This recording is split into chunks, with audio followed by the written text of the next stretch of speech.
I'm currently working with some healthcare facilities and rooms where you have high secrecy requirements, because in the Swedish standard you have R prime W equal 40 dB from a room to the corridor. So if you have a situation something like this is a door, and then you have behind it, then this is the, let's say it's a doctor or psychologist office. So in here people are talking, and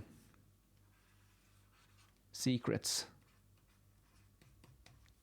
can come out if you have bad sound insulation. So that's why this is a pretty strong requirement towards a corridor.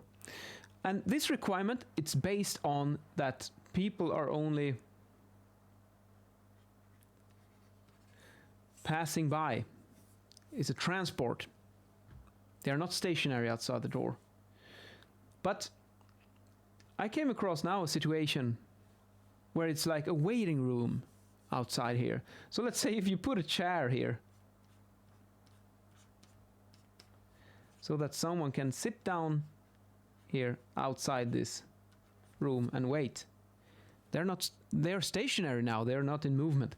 And that means it's a lot easier for this guy to hear these secrets that are spoken inside here. And we cannot have that. So even though the formal requirement in such a case could be R prime W 40 dB, you might need to, or actually you should, if you got the situation, add a couple of extra decibels depending on the floor plan, let's say 3 to 5 dB.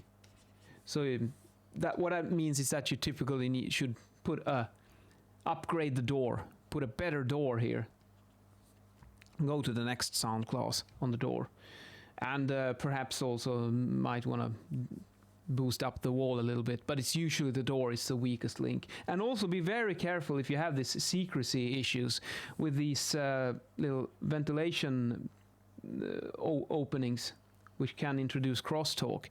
They are very, very sensitive and should be used carefully if you have high sound insulation requirements. It's possible to find solutions where you have to add some sound, it's called mufflers, extra sound insulation, or you put them like in a, could be a little opening here and up with a hose, and then there's this muffler here, you know, the same thing as the exhaust pipe on your car, and then it goes down into the room, and that way you can eliminate the crosstalk. So be careful. The requirements are based on a specific scenario, and if your specific scenario in your case is different, you might need to adapt it. So don't just stare blindly on the requirements.